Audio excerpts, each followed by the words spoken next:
So I want to welcome everybody here. I'll turn it over to Gretchen for that introduction. Of course, today we're going to hear about the most recent book, Born After, A German Reckoning, in the, mixing personal narrative and study of that whole issue in Germany. So, Angelica, let me turn it over to you.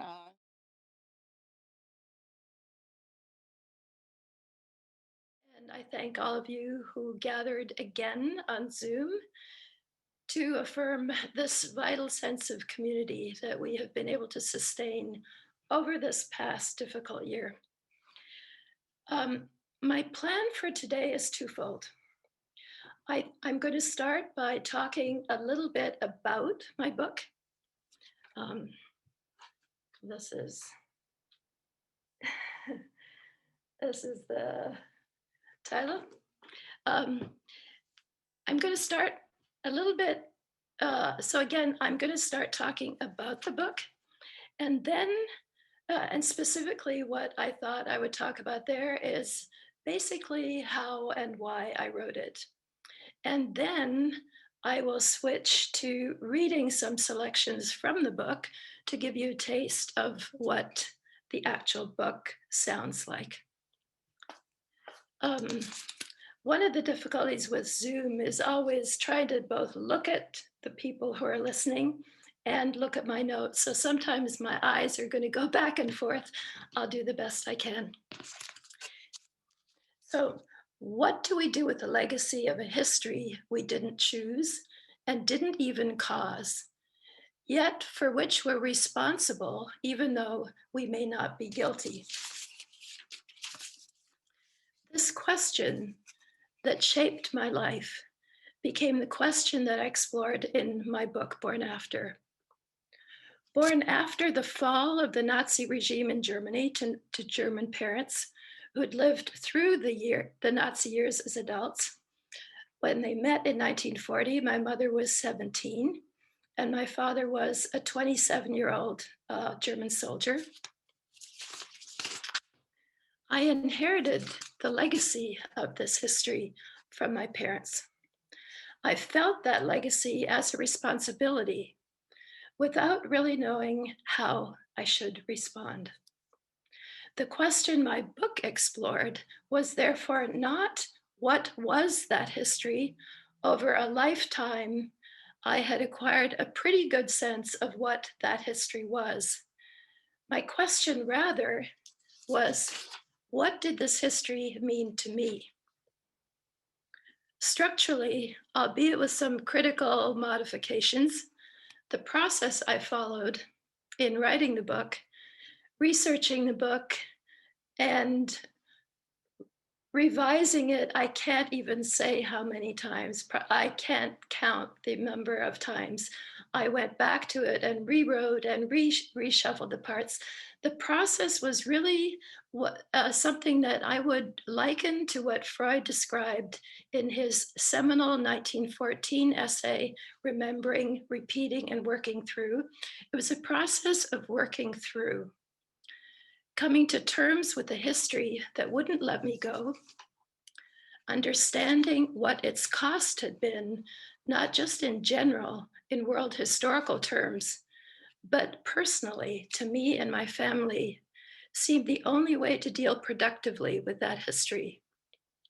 I took counsel in that regard from the German Jewish philosopher T.W. Adorno, who had argued in a 1966 radio address, Education After Auschwitz, that after Auschwitz, Germans could only reckon with their past in a meaningful way through a process of critical self-reflection. I agreed. In truth, I didn't see any other option. Escape, leaving Germany, or denial, passing as American, hadn't worked for me. In the eyes of most people I encountered, no matter how good I was at passing, how accent-free I spoke English, I invariably was traced back to my German roots. Repudiating the history that came with that identity, repudiating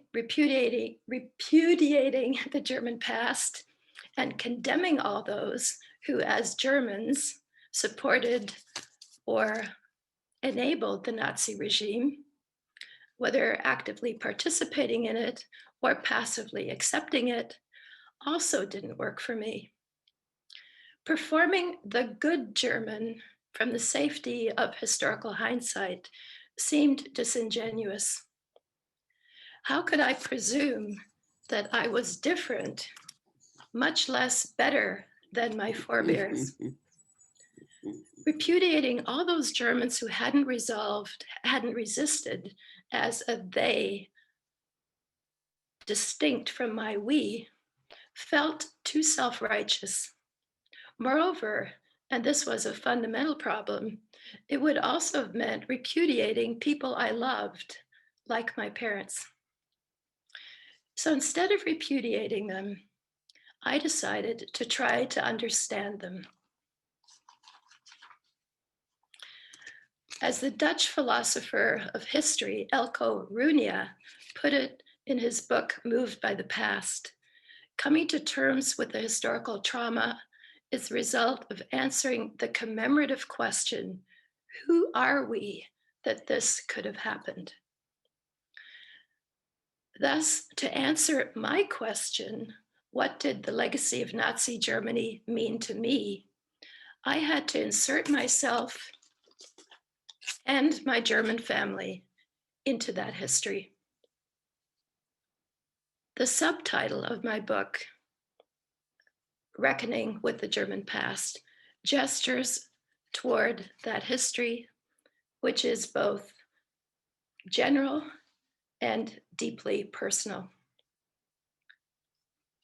So you could well ask, if it's personal, why make it public? Why write it as a book? What could my experience offer readers? On the most immediate level, I wanted to answer the legitimate question, what does historical violence, or as in my case, a genocide, that we inherit mean to those whose legacy it is? What does it mean to claim German identity in the wake of the Holocaust? But on a more general level, I hoped that my own reckoning with a painful past might speak to others who are trying to reckon with their own burden of history. As Gray reminded us in the announcement of my talk, and as recent events in this country have sharply reminded us, we all face our own historical reckonings. Perhaps the work I did, perhaps the book I wrote, could offer an example of how one person faced it. So those are my introductory comments. And I thought I would give you, read some selections from the book. I picked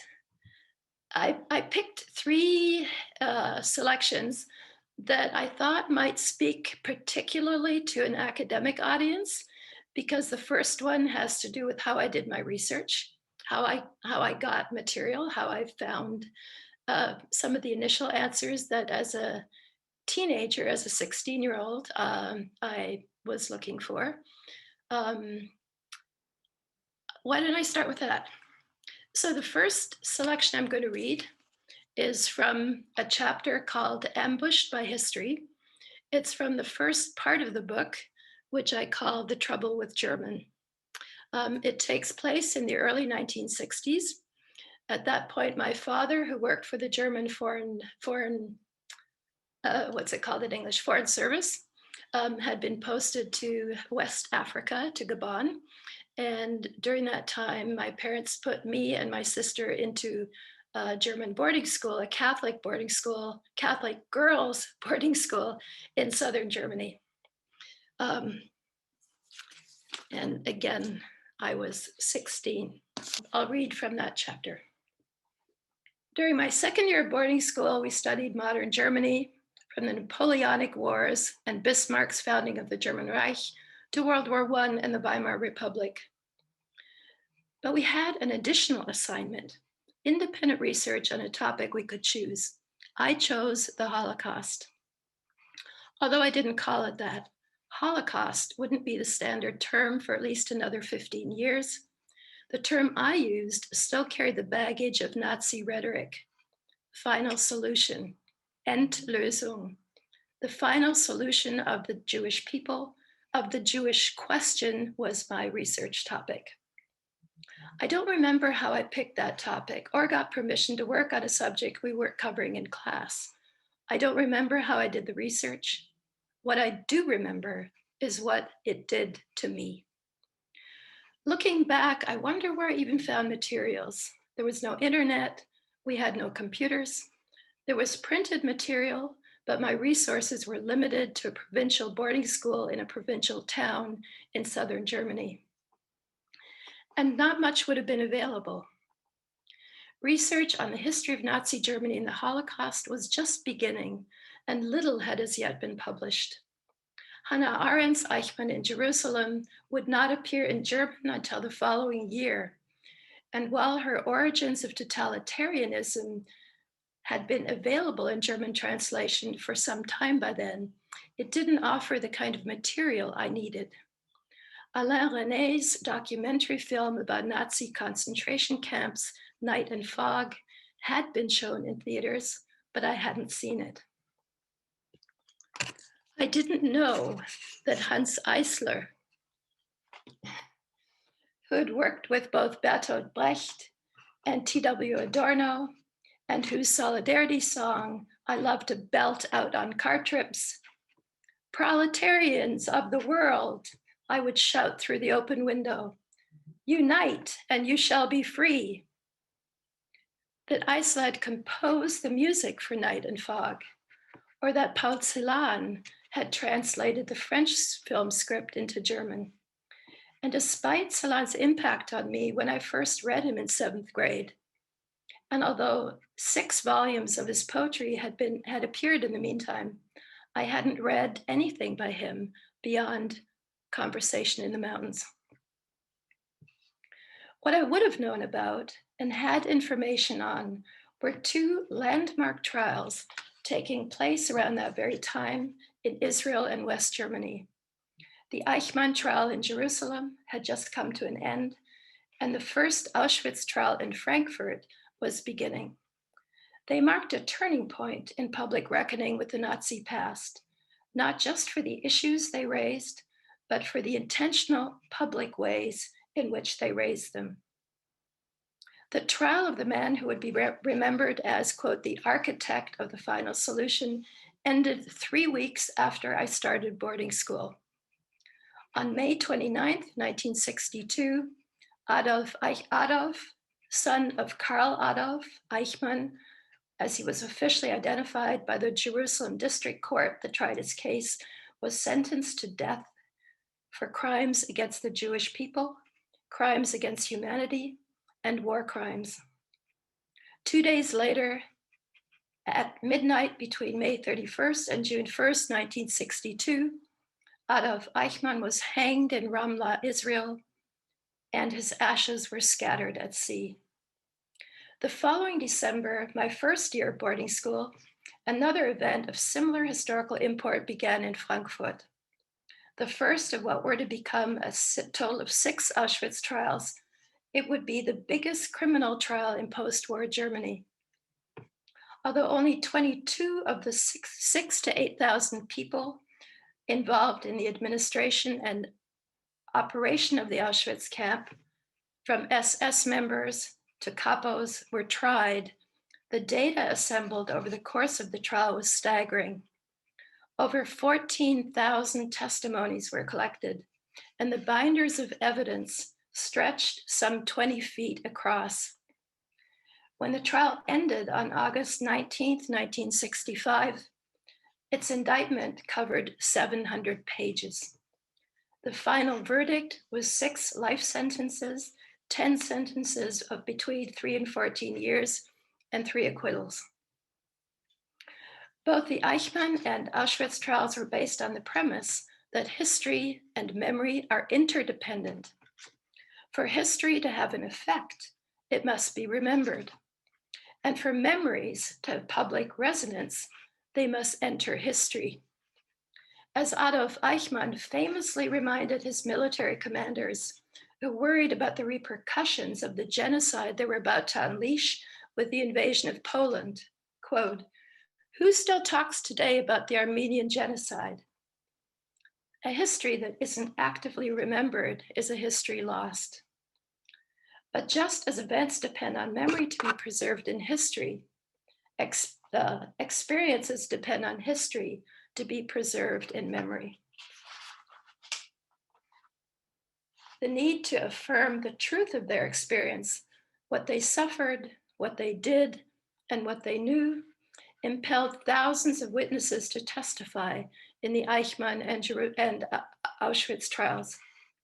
By contributing their individual piece to the collective story that the trials produced, the experience of each witness in the form they remembered it became part of history. I'm going to skip a little bit. I'm basically making the point that I want to emphasize here the very public nature of the information that was being collected and disseminated, and the way it really became part of a public discourse globally and including in Germany. Given their extensive coverage, I could hardly have missed knowing about these trials, but I don't recall any details. Did I hear about them on the radio? Read about them in the paper? Both seem probable, even likely, but I don't recall.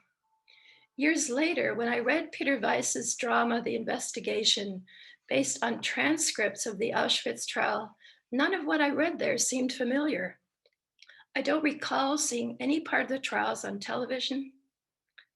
Television was still new in Germany at the time, and few people, including my family, had sets at home. And while it's possible that the boarding school had a television set somewhere, I don't recall ever seeing one.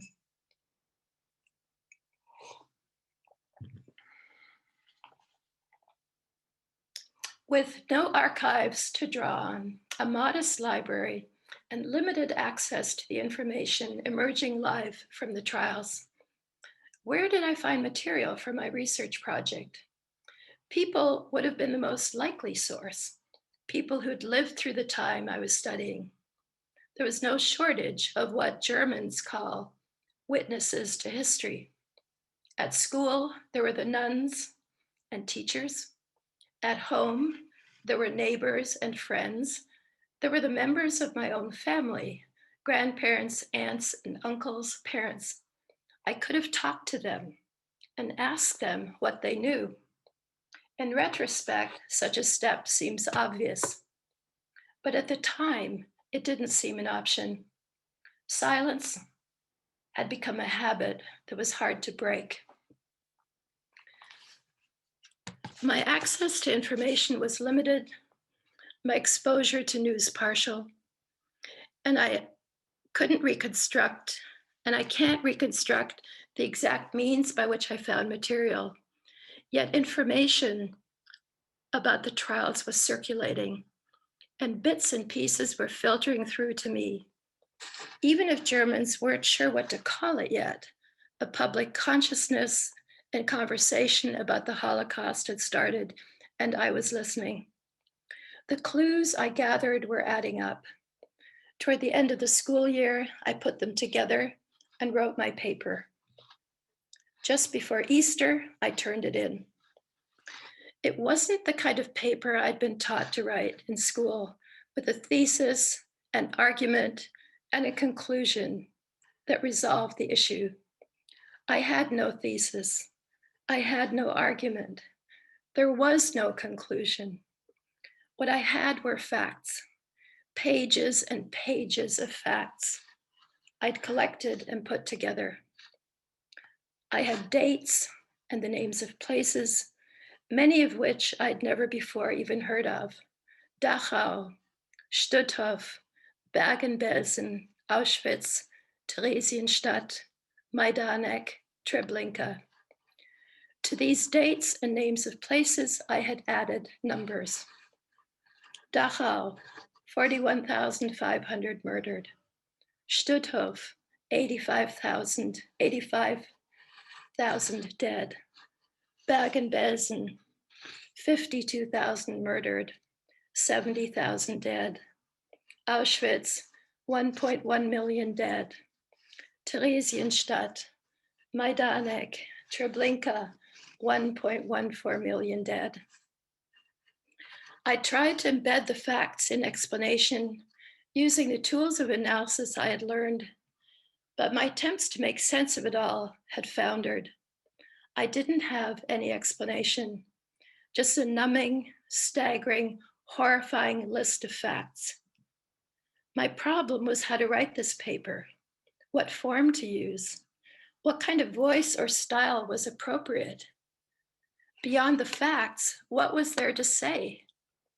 In the end, I chose a flat, impersonal style, eschewing feeling and suspending judgment. I wrote it as if it weren't me writing. I was just a scribe, a keeper of accounts, an amanuensis. Yet, since the assignment included an oral presentation, I couldn't pretend I was just a scribe. I had to face my classmates and speak to them. I had to tell them what I had just learned. I had to tell this story of bloodshed and suffering directly, publicly, in my own voice. When my name was called, I made my way to the front of the classroom, down the aisle, past the rows of desks. The teacher sat at her desk and watched me.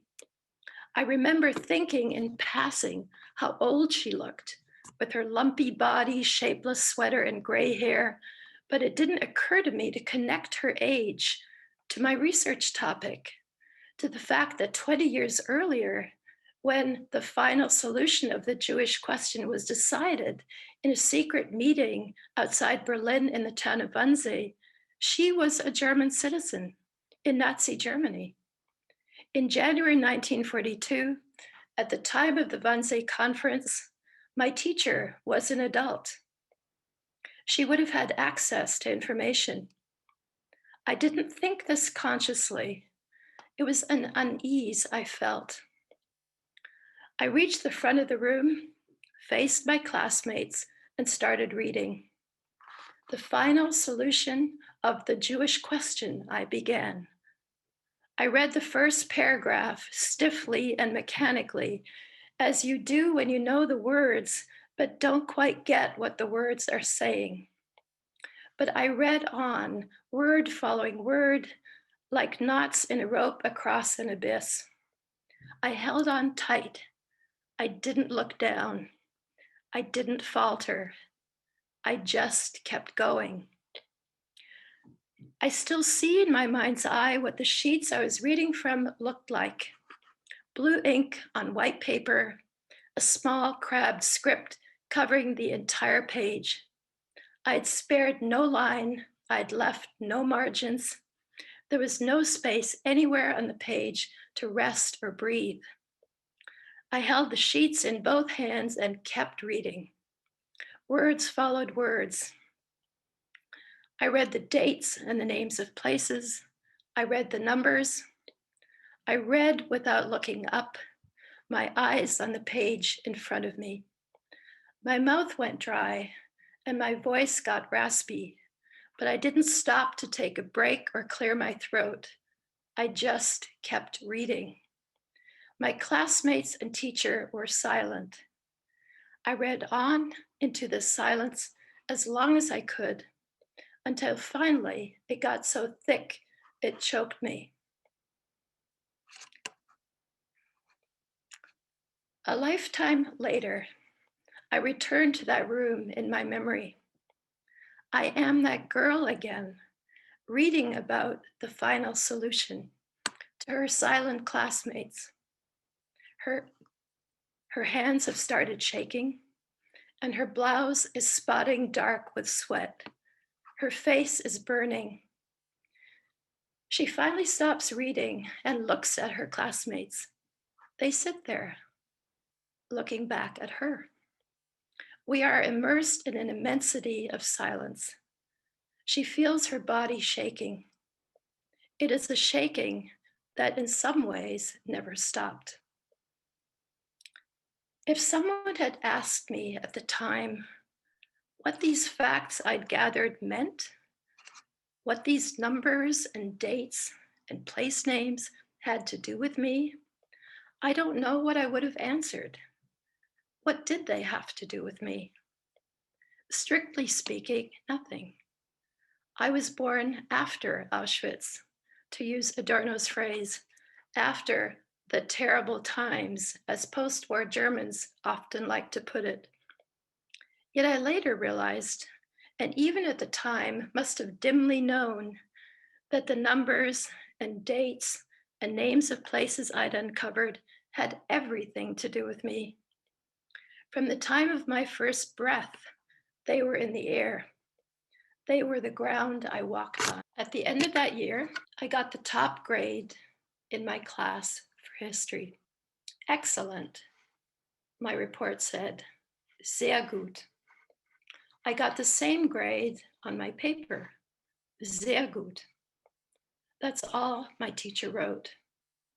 A grade, 2 words, no further comments. I finally had the answer to the question that had dogged me growing up. What had happened? What had happened before I was born that made people say, I hate you, and made me afraid of simple words like Jew? Now I knew. What was I to do with this knowledge? Where was I supposed to go from here? I wanted to go as far away as possible and decided that I would leave as soon as I could. That's the first selection. The next one kind of jumps forward. It is, and again, I thought I'd pick something from my time when I was a student at the University of Heidelberg. I was officially a student, but this was the time that historically then became known as the spring and summer of '68. So there wasn't much going on at the university. There was a lot going on in the streets. And the kind of education, intellectual education that we pursued, at least I and the cohort I was part of, was to read things that felt meaningful to us. So we picked our own thinkers, we gathered in cafes, we gathered in our rooms, and we read and debated and discussed. So it was a very intense intellectual education, but it wasn't a university education, I'll put it that way. One of the people I discovered at that time and admired deeply was a radical leftist thinker and journalist, Ulrike Meinhof, whose name might be familiar to you from the Baader-Meinhof gang, as they're often referred to. So in the chapter where I'm going to jump in, I talked a lot about Ulrike Meinhof and her essays, which were formative for me, really formative. My thinking and understanding of human rights, I really owe to the work that Ulrike Meinhof did, specifically the collection of essays published in German under the title Die Würde des Menschen ist Antastbar, which translates into English as the dignity of human beings is violable, which is a paraphrase of the first line of the German Constitution, which says the dignity of human life is inviolable or inviolate. And so she just turns that around and says, well, actually, it's violated all the time. And it's violated not only all the time by the way we act toward each other, but even worse, it's violated by the state itself. So I'll just jump in there. So that was very formative, especially against the backdrop of this history we'd inherited, where of course it had been an entire people with the active support of the state that had fundamentally violated not just the dignity, but the right to life of a whole people. So Ulrike Meinhof and the many others of the Red Army faction, as the group she was part of was called, was then they were caught, they were imprisoned, and the cause of her death to this day is somewhat disputed. Some say the official word was that she committed suicide in prison.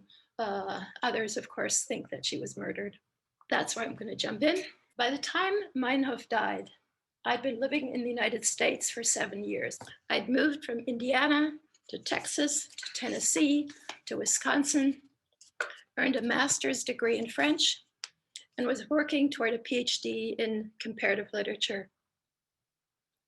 When the German terrorist group was mentioned, they were called a gang, the Baader-Meinhof gang. I always wanted to object. They weren't a gang, and talk about the Ulrike Meinhof I admired, but I couldn't retrieve what she taught me from the contradictions her life became, so I said nothing.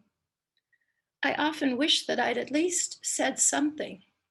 I might have proposed that some of those called terrorists were good people with good intentions.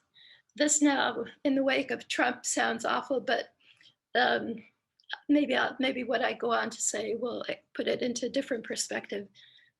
They wanted to be the good Germans our generation was supposed to be. The problem was that we didn't have good models. Our parents had been good Germans by the rules and expectations of their time. They'd kept the law, obeyed orders, respected authority, and been dutiful citizens. They had been good Germans all the way to genocide. The response of my generation was to go the other way. We vowed to disrespect authority, disobey orders, even break the law, and question duty as a civic virtue.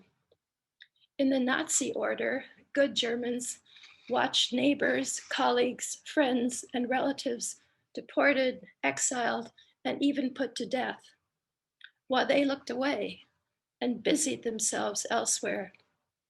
In the post-war order, good Germans rebuilt their cities and returned to work, trying to forget what the previous order had led to. We, the children of these good Germans, distrusted order as a social principle. In the confluence of movements that brought students, workers, and anti-war activists together in the movements of 1968, the authority of all established orders was put in question. Our parents had been wrong, so we must be right, we told ourselves, and our sense of rightness kept our doubts at bay. But those doubts gave an edge to our voices, often turning them from loud to shrill as we staved off fears that we wanted to keep unspoken. These fears bound us to the very history we longed to shed. What if somewhere in our collective psyche, a hidden Nazi lurked? If we weren't vigilant, could we become the very people we condemned? We didn't talk about these fears or even admit to them, but we anxiously watched for any signs that they might be valid, had the strength that they might be valid. Could a Nazi gene be carried in the German bloodstream? Like talismans against these fears, we adopted personae that would prove our innocence. We identified with peasants fighting colonial armies with machetes and bamboo stakes, and Native Americans suffering in silence as their land was taken. We pinned sepia-toned portraits of Edward Curtis, by Edward Curtis on our walls, next to images of napalm burned children in Vietnamese villages. The pictures signaled that in the conflicts of history, we sided with the victims, not the perpetrators. But among the victims of history we identified with, and whose presence we symbolically invoked, one group was notably absent. There were no images of Jews, past or present, on our walls. No iconic reminders or gestures of solidarity. No rituals of identification that I recall. Jews were the hole in our collective memory, the silence that our slogans didn't fill. Our relationship to Palestinians was particularly striking in this regard. We didn't just identify with them, we identified as them. In the historical drama in which we cast ourselves as the avengers of historical wrongs, the good guys to our parents' bad guys, Palestinians were our favorite role. The keffiyehs worn by men in the Intifada soon became the standard German student movement garb, wrapped around our necks, covering nose and mouth when police used tear gas. These black and white, or sometimes red and white headscarves symbolize our connection to a people whose lot we took as our cause. At the time, I understood our identification with Palestinians to be based on our critique of the state. Palestinians, a people without a state, were oppressed in the name of a state, and we objected. I agreed with this critique, yet the identification with stateless victims of history felt false and made me uncomfortable. I carried my keffiyeh to demonstrations, but I couldn't bring myself to wear it. Something about the keffiyeh bothered me that I couldn't put my finger on at the time. It was the sleight of hand with which we substituted one group of historical victims, Palestinians, for another group of historical victims, Jews, conveniently replacing the one that reminded us of our German guilt with another that allowed us to feel righteous. As a compensatory intervention for German sins of the past, our stance was compelling. We couldn't repair the past, but we could stand up for victims of injustice. Yet, identifying with, much less as, victims of history also served us well. It allowed us to avoid our historical blind spot. Adopting the victim side was one way we tried to deal with the past that haunted us. Another was to vent our rage at the generation responsible. Anyone of a certain age was a ready target. One day, it was an English professor whose course I was auditing. He was a popular lecturer, an authority on Renaissance literature, and the lecture hall that day was packed. From the back where I was sitting, he looked small, almost like a child, as he walked across the stage to the lectern. Several hundred students in rising tears watched him, our notebooks out. With his shuffling gait and the cautious movements of an old man, he reminded me of my grandfather. He took his notes out, put his glasses on, and adjusted the microphone. But before he could speak, several young men who identified themselves as student activists came up and stood next to him on the podium. Crowding around the lectern, they seemed to be arguing with him about something. Then one of the students grabbed the microphone and addressed the room. "We want an open discussion of issues relevant to us today, not some lecture about a bygone culture."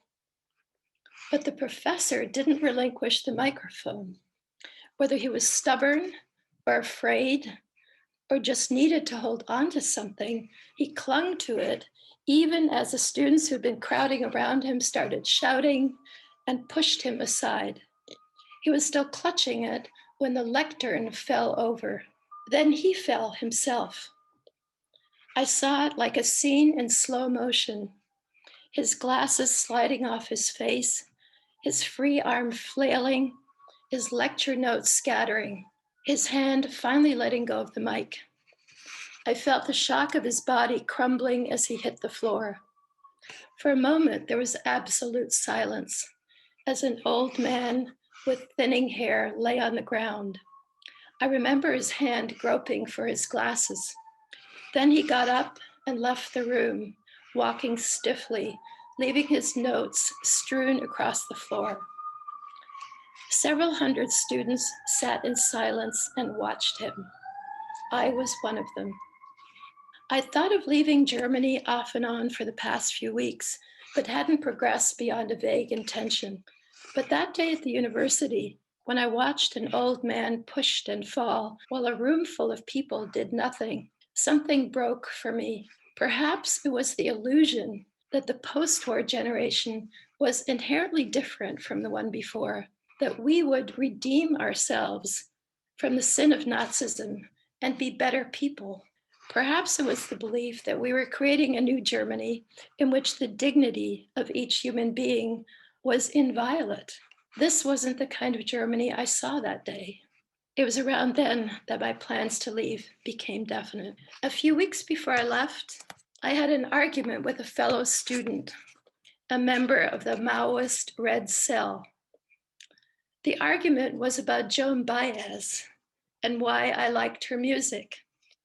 I had her records and knew most of her songs by heart, but my radical friend was scornful. "She sings and lets others do the fighting," she exclaimed. "How do the songs of a pacifist change anything?" I had no good answer. All I could say was that I liked her voice, but the truth was that she made me happy. When she sang, I wanted to sing too. She reminded me that there's more to life than struggle and violence and suffering. There's joy and tenderness and grace. There are days when your heart is dancing and the calf bound for slaughter is not all there is. There are the sky and the wind and the swallows. They're winging through the sky, proud and free. I longed for that release of lightness and sang along with Joan in my room. How the winds are laughing. They laugh with all their might. Laugh and laugh the whole day through and half the summer's night. I read from the epilogue. The epilogue is called Forgetting Anne Frank. Every time I say that, I laugh because I remember one of my closest friends from graduate school, Sue Lancer, who teaches at Brandeis, who read a lot of the drafts of the book. When I was deciding what I would put as the epilogue, I knew it was going to be Forgetting Anne Frank. And Sue said, "Oh, you cannot call it that. You cannot say that." But I did, and I'll read the section that will explain why. In 1991, when my twins were 5, I took them to Germany for a month-long visit. My parents were getting older. My father was 78 and my mother in her late 60s. And I wanted my children to know their grandparents while we still had time.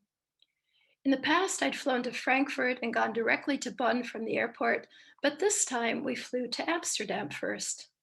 We would spend a day there, getting over jet lag, and take the train to Bonn the next day. I'd booked a room in a historic inn on one of the canals in the heart of the city. It was May, spring was in the air, and we went walking. Nicholas and Bettina were thrilled.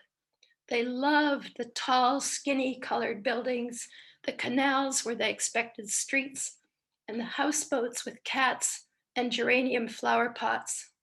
They loved the prostitutes in lacy underwear, sitting in window seats on view for customers. "They are so pretty," they both agreed. And the red lamps on the tables next to them were pretty too. Back in our hotel room, the children bounced on the bed while I put my feet up. Then we wrapped ourselves in eiderdowns and watched television until late at night. We were free and easy, travelers on jet time, just passing through. But we were not just passing through. I had a plan. The next morning, before our train left, we headed for the Anne Frank house. There in the back of the house on 263 Prinsengracht, in what Anna called the secret annex, Achterhuis, she and her family had hid from the Gestapo for over 2 years until August 1944, when they were arrested. A few months later, Anne died of typhus in the Nazi concentration camp of Bergen-Belsen. I had chosen our hotel for its location near the Prinsengracht. But not near enough, I soon discovered. Soon after we set out, I realized that I must have misread the map or just forgotten how long everything takes with two 5-year-olds in a room, in a place with so many distractions. I was getting anxious and increasingly impatient. Hurry up, I urged them. We don't have much time. You're going to have to walk faster. I tried to cajole them. This will be fun, I promised. We're going to see where a little girl called Anne lived. When they didn't mind me, I snapped. What's the matter with you? I want you to pay attention. I finally grabbed their hands and pulled them along with me. When we arrived, there was a line. My anxiety spiked, and I checked my watch. We got in line and waited. Finally, it was our turn, and we went in. We climbed up and down stairs, filed through a maze of corridors, and saw the attic where the Franks had lived. Nicholas and Bettina looked at the furniture. They didn't know the purpose of our visit.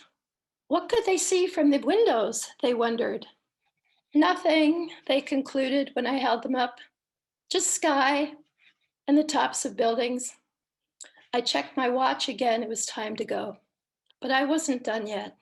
I hadn't finished what I came to do. Before we left, I pulled them over to a bench by the canal.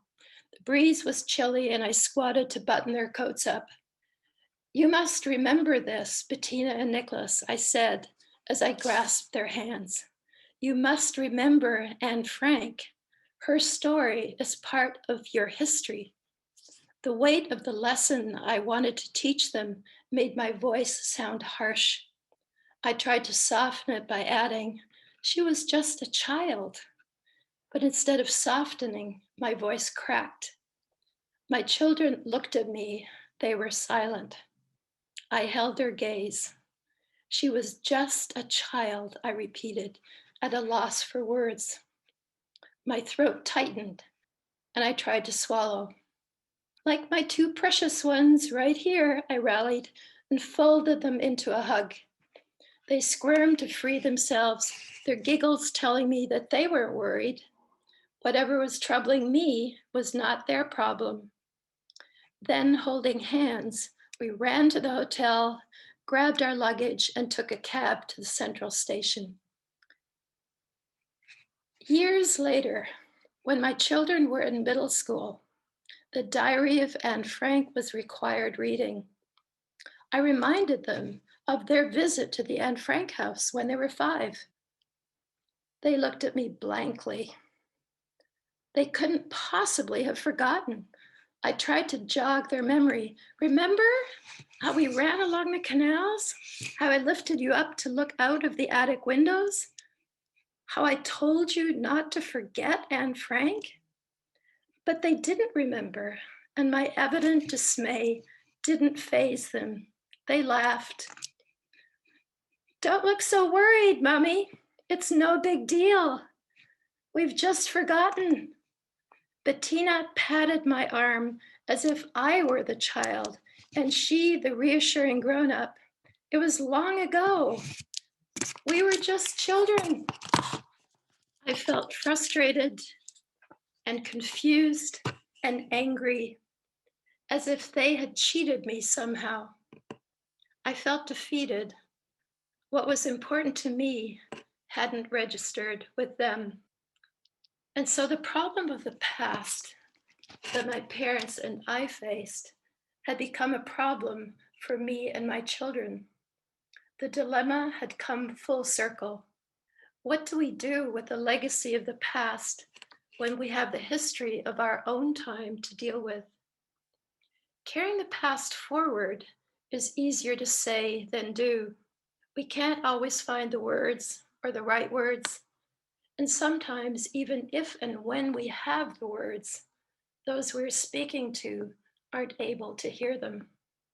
Taking my children to Amsterdam to have them learn about Anne Frank was an attempt to fill the silence that it scared me at their age.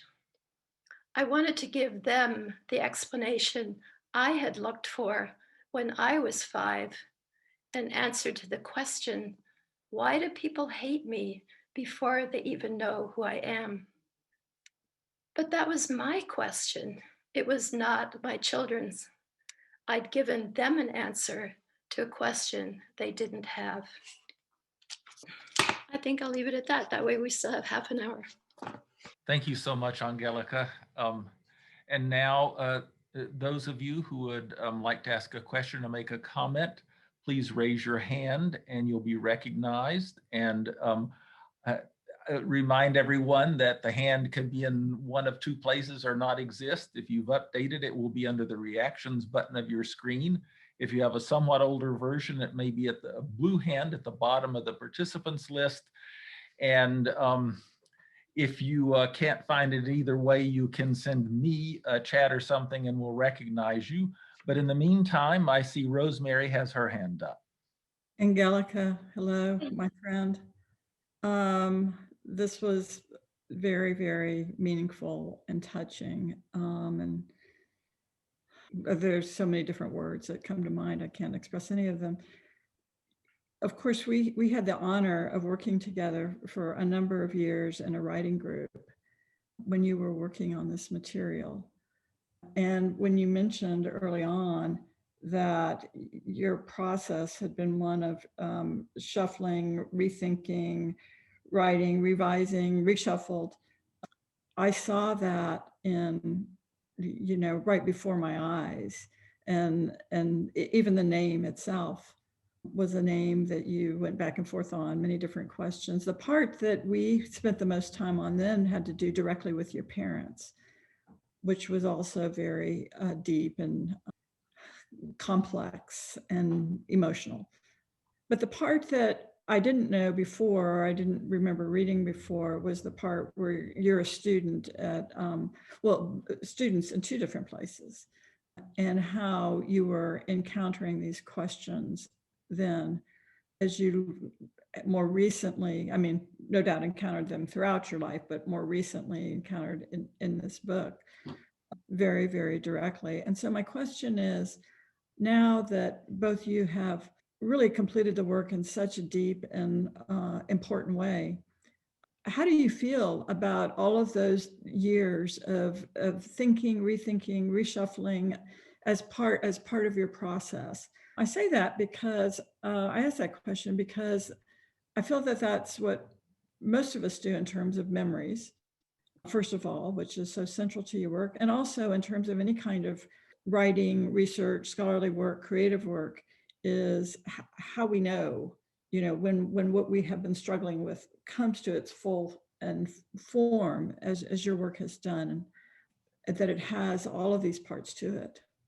Yeah, every time I think of our group, Rosemary, I'm filled with gratitude for the doors that opened, the doors that opened, and the permission it gave. I don't think I'll ever forget one of our sessions. So those of you who are listening, this will suddenly feel like a very, very intimate moment between me and Rosemary, remembering work we did on our respective projects. And I remember when in one of our sessions, Rosemary, you saying to me when we were talking about how do we know which parts are important? How do we know? Because in revisions, you throw out a lot, you change it. How do we know for sure the important part? And you said it's when you feel the emotion. It's when you feel the emotion. So in answer to your question, how I feel, one, and I've thought more and differently about this work I did over the past year with this country that is now my country, going through convulsions of agony and discomfort over what to do with the past. And I saw that really resonated with me in all kinds of ways. And one of the things I kept feeling and wanting to say and finding myself acting on is There is no quick fix. There is no quick fix. This takes a lifetime. It takes generations. So, so I was sometimes struck by the rush to quickly say the right thing or do, uh, you know, quickly apologize or something, all of which is good, but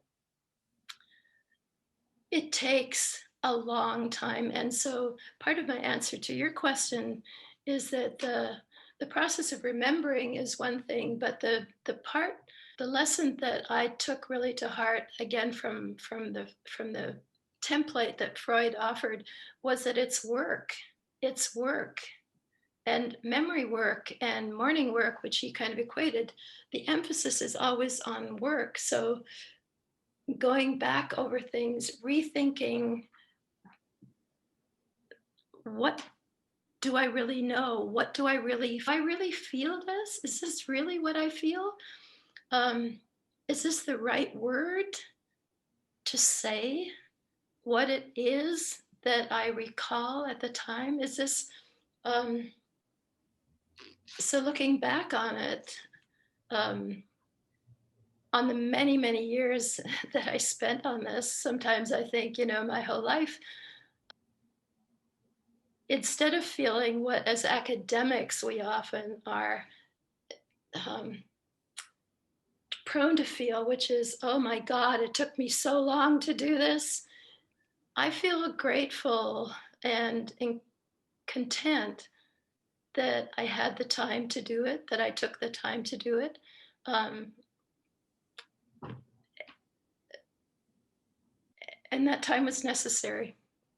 And the other thing, just thinking to the concept of memory work, again, that Freud talks about, he also says you can't do it alone. You can't do it alone. You have to do it with the support, the active participation of others, which in his case, the assumption was it would be an analyst. In my case, it was others, including people who read and thought with me like you. Thank you. Vernon has his hand up. Angelica, thank you so much for this. I have a suspicion that, okay, the effect of what you have just presented to us took me on a journey through my life. And I have a suspicion that that probably happened to virtually everyone else you see on the screen. It was very poignant for me. I have German heritage, half German mixed with Swedish and English.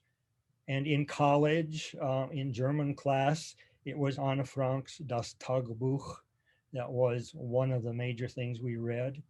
So that meant that I was especially alert to and looked for everything I could and read it on the Eichmann trials in 61, 62. I first went to Germany in 1965 and saw people then trying to work through this, and then in graduate school had to face the fact that some of the scholars who were most exciting to me were being accused of not having spoken strongly enough out against the Jews. Thank you for taking us on this journey. My question for you has to do with your children. When they read Anne Frank then, I guess they read it in English, did they? The Diary of Anne Frank. Did they talk with you about it? Did you then have a chance to recall with them? And do they have any reflections? And do they have any reflections now in relation to that on the year through which we have just gone?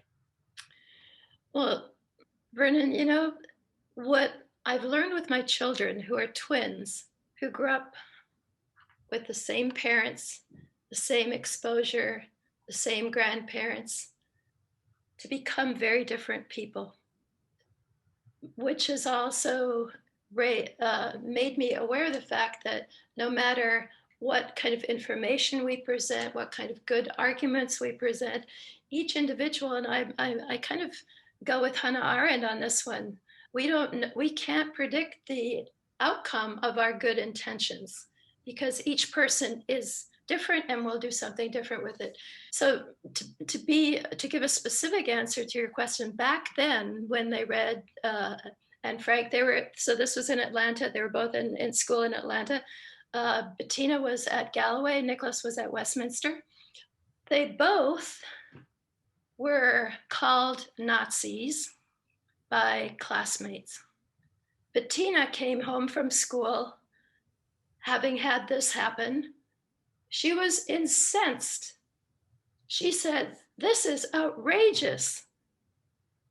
She did not feel at all that she should take on any of that shame. She was not a Nazi. Her parents weren't.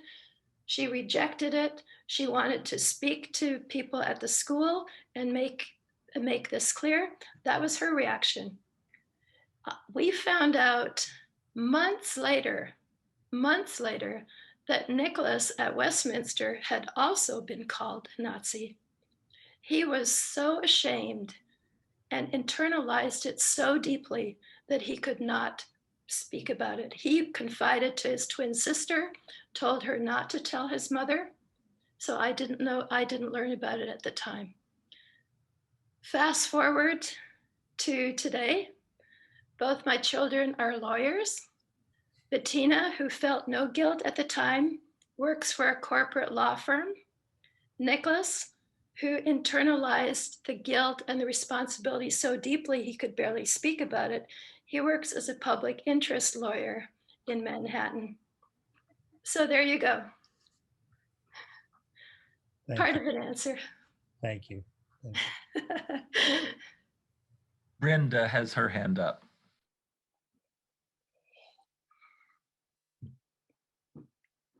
The highest calling is to make something we do feel brand new every time we do it because of our obligation to the people who are watching it.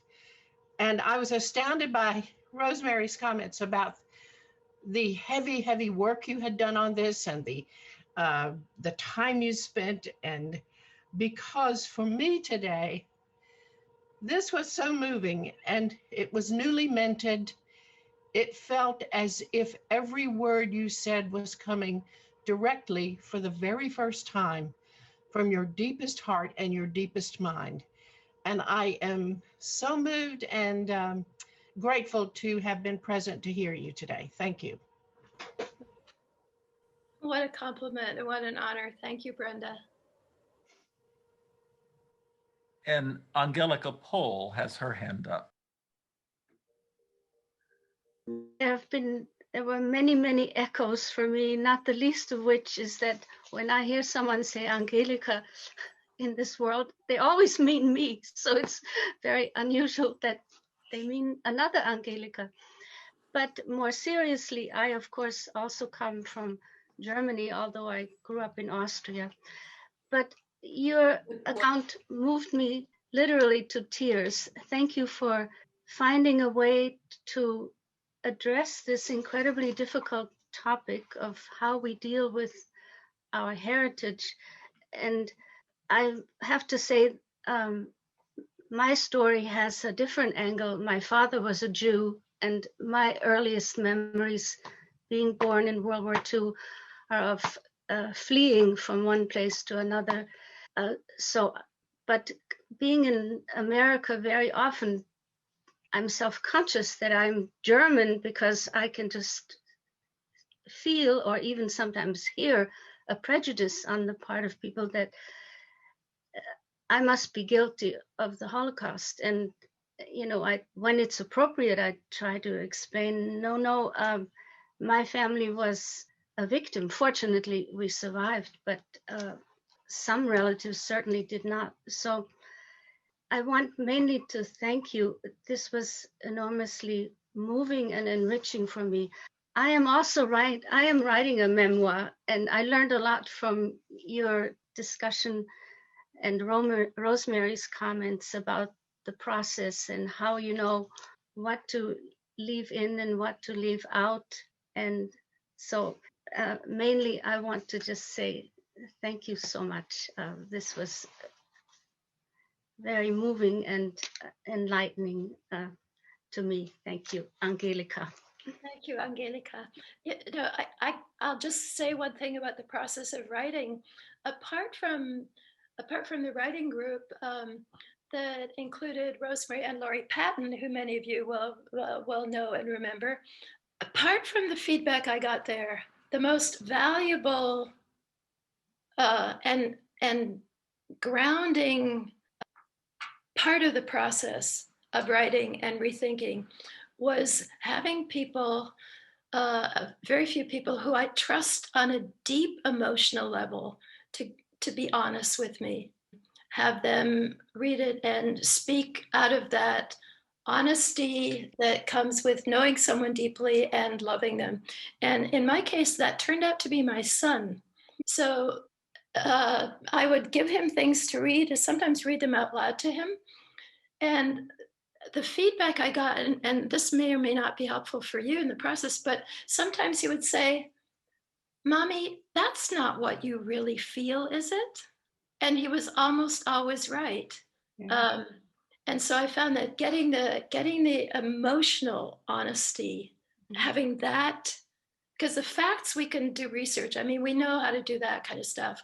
I did a lot of archival research, and I made sure I got the facts right as best I could, even though I still ended up making mistakes.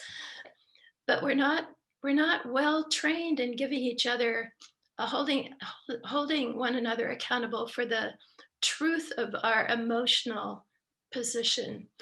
So that's the part that I would, wherever you get that from, get it, take it. Thank you. And I am fortunate to be in a small writing group where I get feedback. And even in reading my piece during our meeting, I can tell what it elicits in me, the emotions. And for us academics, we're so trained not to put our emotions into what we write. So it's a whole other voice, a whole other enterprise. And again, thank you so much. Thank you, Angelica. Kerry Bynum has his hand up. Yes, thank you very much for a brave, informative, and moving presentation. Thank you. You had made the statement here that for history to have an effect, it must be remembered.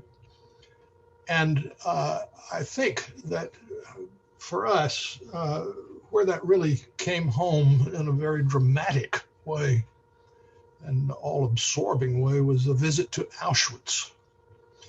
And, also we had been to the Frank home there in Amsterdam. But that idea of the moving quality of being imbued with the history of visiting personally these sites where the history had transpired really does bring it home. And that's where its effect is really remembered. And I think these sites where these things had happened are so illustrative and so informative on a personal level as well. So thank you so much for this talk. Can I just ask you, Kerry, what you think it is about the site itself and about going there that is so important? Because I feel the exact same thing, but I'm not sure what it is. The quality of the experience is a little out of reach, absolutely, but it is so there. And there was something about I just within the past week, I had seen the last photograph of Anne Frank, and it's being personally in touch with these sites and places where these things happened has a mysterious and informative effect of their own. And I think it has to do with the quality of almost a tactile quality of seeing the picture on the wall, the bed there, the things of tactile value that are there that bring it home. That's my sense, and that's all it is a sense. But it really, your talk here has opened that up as a real question. And Gretchen has her hand up. Hi, and just so wonderful, Angelica. My goodness, made me cry. I don't know how much of that has to do with my own German heritage and my own German name. There are not so many Gretchens around either. I think it was a couple of decades into my life before I met any Gretchens that weren't German Shepherds or Dachshunds. Yeah. And my father was so pleased when I finally learned German. So was I. Oh gosh, I went with Max Aue as a student in '88 and '89 to Vienna and just to learn German, and so loved doing that. Anyhow, one of the things that really got to me, Angelica, given this amazing book you have given us and the presentation you've given us, your description from the time when you were 16 and putting that paper together, you said it was not the kind of paper I'd been taught to write. Well, you know, that's been so true, as the other Angelica was saying, right, of scholarships such as we've all been taught to practice and leave the personal out. And it's just been so great to have you and an increasing number of others come through with scholarship that somehow melds the personal and the emotional, the affective, and to have that received the way I certainly hope your book has been. Did you have any difficulty finding a publisher for this very special kind of thing that you did? It was almost miraculous. No, they took it immediately, and the truth is, I kept thinking, oh, they've made a mistake, but they don't know it. They don't realize what it is. And literally, I swear, until the day that I had the contract, it was not until I held it in my hand, I thought, well, I guess they didn't make a mistake. No, it was published in a series with Bloomsbury Academic in a series that they call Psychoanalytic Horizons, and they love the fact that I was taking this risk, so it just worked. Thank heavens. I know we've got Kurt, Ken, more others, so I won't pursue it. Over to them. And so next up is Kurt, and he doesn't have his camera on, so we'll just listen. So, Angelica, thank you very much for your presentation. For the last 10 years, I'm new to the group, and I'm a surgeon that retired 3 weeks ago.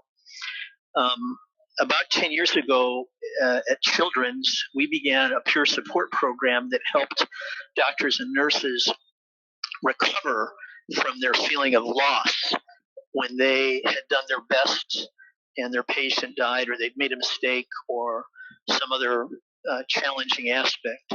And as I listened to you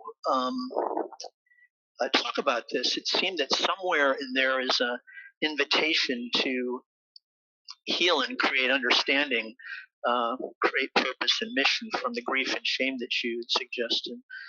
In the peer support program, we try to help the doctors recognize that losing this patient does not define them, and that when we can recover them, and that tends to be pretty successful when we pay attention to it, as opposed to allowing them to suffer in silence.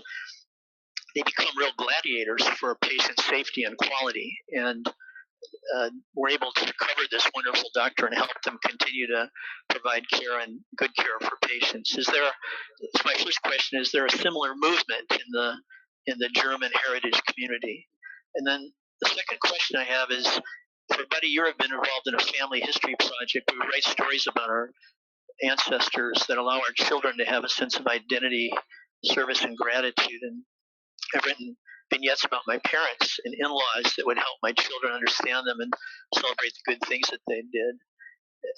There's a body of evidence in the mental health literature that suggests that those writings and stories make our kids strong at a time with a lot of self-doubt and depression and suicide, and Zoom might otherwise steal their youth and happiness from them. Is there anything like that in the German heritage community?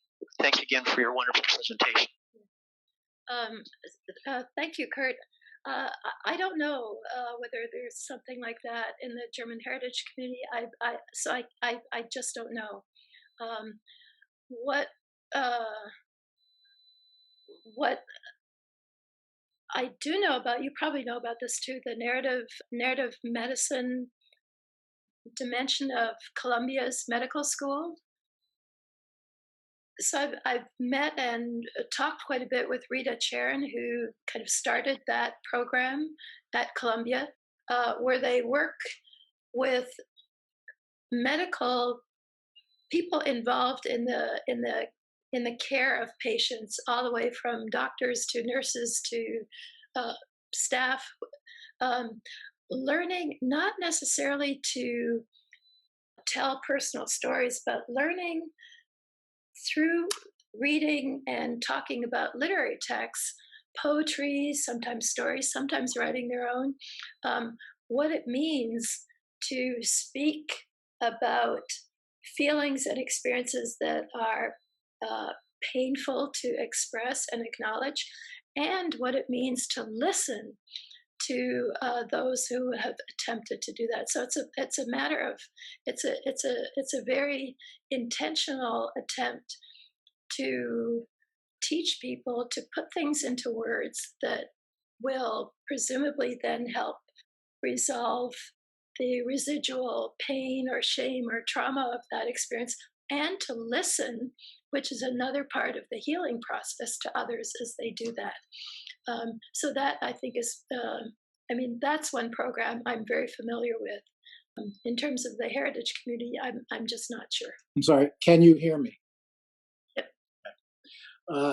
Thank you again for a wonderful talk. This is very personal to me.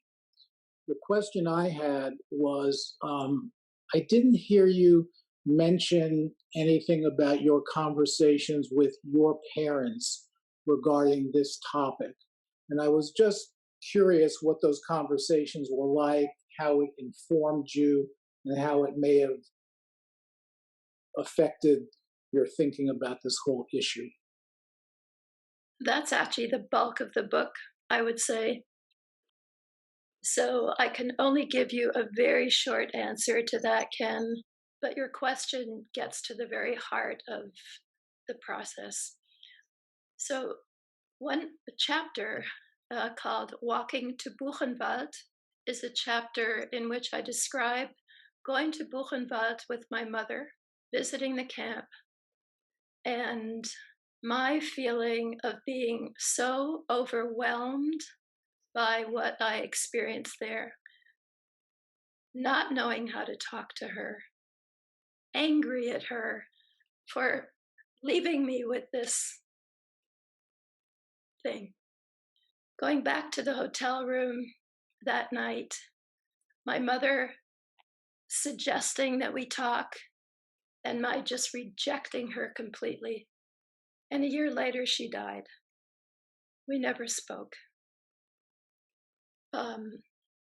That's my mother. Fortunately, with my father, I had more time. And my father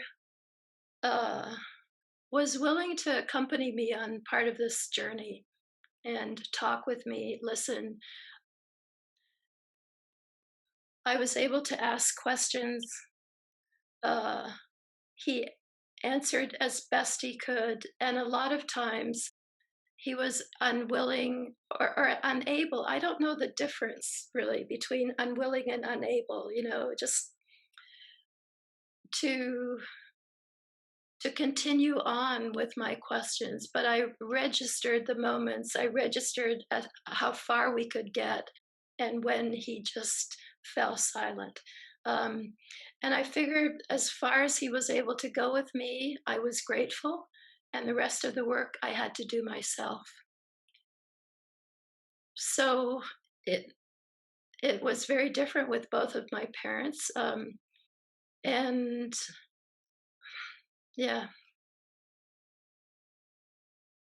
Thank you. leave it at that. That answers my question. Thank you.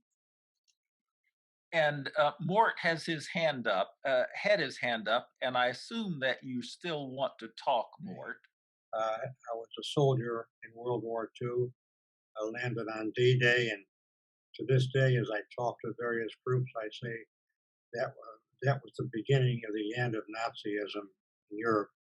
And we fought through Europe and liberated concentration camps, Dora Mittelbau, subcamp of Buchenwald, and I saw firsthand all these things that you've described.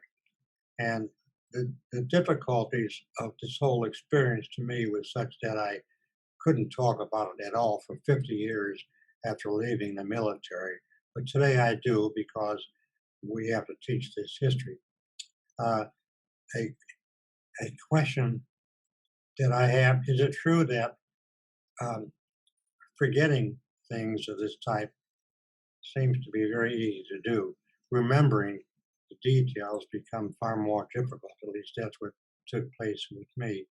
I all through my post-military life, I vowed I could never step foot into Germany for the reasons of all the emotion that took place. I often ask myself, why are my feelings so intense? And as I recall some of my military and concentration camp experiences, I guess it should have been obvious why but I wasn't the only one. So many who had experienced what I did the same thing. I want to thank you for the story that you tell, because you're representing the good part of what took place in Germany. You're trying to reflect and remember on some of the good things that take place when one fully realizes the horrors created by the Nazis. But not all people in Germany felt that same way as the Nazis of the Waffen-SS, whom we experienced on the beaches of Normandy and again in the concentration camps. Not all were of that type. Just wanted to make these comments for whatever it's worth. Thank you again, Angelica. And Tiny has her hand up. But first of all, along with everybody else, but maybe more personally, I want to thank you for exposing the great task of leading our following generation in trying to understand or carry forward what the burdens are for us Germans, even though we were born perhaps after the war. But what made this, I think, above all, so very special is that you read to us and therefore truly showed your own emotion and your own heart in this. And that is most unusual. And I really thank you. I know that's hard. That's very difficult. So, so you both, you exposed that, and you showed us the light of how difficult the task is as we lead our next generations. For me, it's already grandchildren, and trying to understand. Maybe two in Poland before the Eichmann, as you will remember, in I think it was 70, and asking for forgiveness, and then talking about the difference between guilt and shame, which was very important for the following generations. Understanding that even though with guilt. But then the last thing I wanted to mention is when I took the Emory summer concentration in Austria. You're fading in and out. It's a smaller camp, but the of the experience of what had happened there, intense, that I think it makes a difference. Jan Pratt just chatted to remind us that January 27th is International Holocaust Memorial Day. So Tiny, I think she was having difficulty with internet connection and has left the meeting. I don't know whether she's going to come back. I don't know, Angelica, if you heard enough to comment on what she was saying. It really would be wonderful if Angelica could respond to an issue of forgiveness, guilt, shame, etc. If she has something to say about that, and if any part of your book, Angelica, deals with this. On some level, the whole book does. I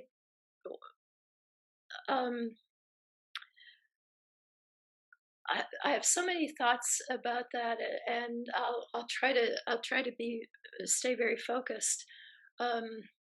One concern I had as I was writing the book, and one question that I not infrequently would ask those few people who I trusted for feedback that was meaningful to me was, am I coming across as someone who wants to be absolved of guilt? Am I coming across as someone who wants people to say, oh, it's okay, you're good? I very intentionally and very strongly did not want to be, and I was very concerned not to come across as suffering or pitiful or oh, I feel so awful about this. Can you redeem me? Can you tell me I'm okay?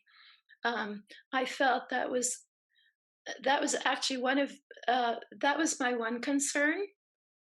That was probably my overarching concern. My other concern was that I wanted to be honest in my relationship to my parents, who I loved, which didn't mean, and part of writing the book was about that question: how can we love people when the relationships between us are riven with histories and memories that we can't quite reconcile with, that just hover there, that are just simply part of what we have to endure as part of the commitment in a given relationship. So I ended up making the book not resolve. It did not resolve.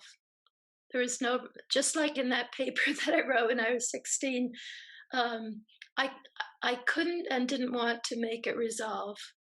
Partly because I think dealing with history, being responsible in whatever way for whatever we take on responsibility, I really think it's an ongoing process. I think it's an ethical life stance, and you don't find the right thing to say or the right thing to do and then, oh, thank God, now I'm done with it.